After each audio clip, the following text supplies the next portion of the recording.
The story begins in Arabia, in two cities that would become the heartbeat of a world movement, Mecca and Medina. Mecca was a trading city, protected by something powerful, the ancient sanctuary known as the Kaaba. Its sacred status made it a place where business could survive violence, where deals could be sealed without fear of revenge. Then came Muhammad, and the Kaaba once filled with idols was cleansed.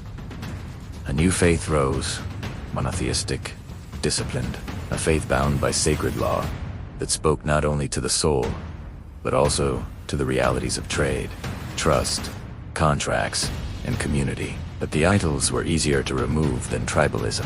Beyond the city walls, desert life was shaped by scarcity, water holes, thin pasture, and the brutal math of survival. A tribe's strength was counted in male offspring, warriors, and camels.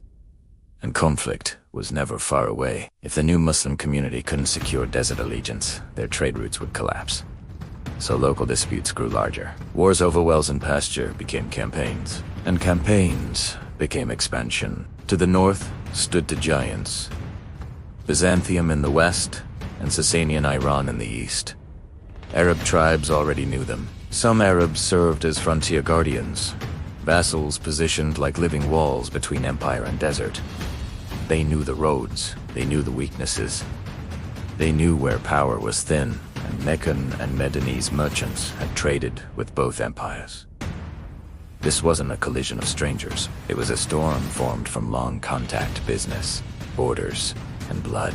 Then Iran became vulnerable. A devastating war with Byzantium had shaken the empire. Victories turned to reversals, and when the Sasanian ruler Khosrow Parvez died, Iran fell into a nightmare. A rapid succession of rulers, puppets rising and falling, deposed by nobles and Zoroastrian clergy. In 632, the year Muhammad died, Iran's last Sasanian, King Yazdegerd III, took the throne, but he inherited something fragile. An empire exhausted by war and poisoned by internal division. On the southwestern border of Iran, former Arab vassals watched closely. Tace and said it, that rare moment in history when a giant stumbles, raids began. But soon the raids became something larger. From Medina, Muhammad's successors, the caliphs Abiyab, Bakr and Umar ibn Uqahub, transformed border conflict into a pan-Arab Muslim campaign. This was no longer just a frontier skirmish, it was a turning of the world. The battle that shook Iran's foundations came in 636-637 against the Sasanian forces. The Arabs won, and history lurched forward. The victory opened the way to something symbolic, something devastating. Soon after, the Sasanian winter capital, Ctesiphon, fell. A seat of imperial power on the Tigris sacked. The old empire was still alive, but it was bleeding out. Then came 642. The Battle of This was the completion, the final vanquishment of the Sassanid state.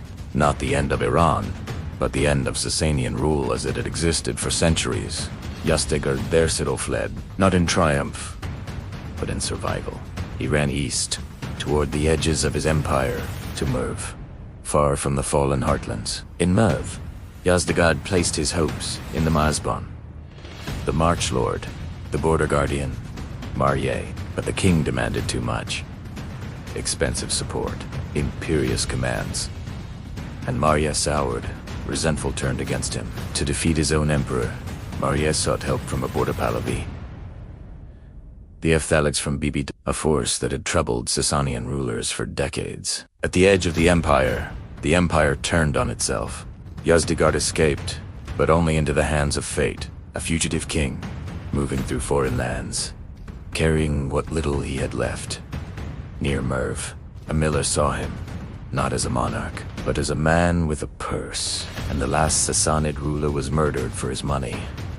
No throne, no army, no ceremony, just the sound of water turning a mill, while an era ended. And yet, this is where most people misunderstand history. The end of the Sasanians was ignominious, but it was not the end of Iran. Because conquest doesn't only destroy, it Al-Soblins. Within 2 centuries, Iranian civilization revived, but transformed. A cultural amalgam emerged. Patterns of art and thought, attitudes and sophistication, owing much to Iran's pre-Islamic heritage, yet stirred into new life through Muslim rule. The past wasn't erased. It was reforged. The Arab conquest of Iran didn't just change Iran. It reshaped Western Asia. Peoples were assimilated. Cultures met, and the Muslim world became more than Arab. It became a civilization enriched by the lands it had entered. Persian administrative traditions, cultural refinement, and intellectual energy helped vitalize Muslim culture. In governance, literature, art, and thought, a new world formed, not from one people alone, but from the fusion of many. Empires fall, but civilizations adapt. Between 640 and 829, the Islamic world expanded, and Iran passed through fire, not to vanish, but to become something new. The Sassanid crown disappeared, yet Iranian identity endured, evolving inside a broader Muslim civilization. History didn't stop at conquest. It began again.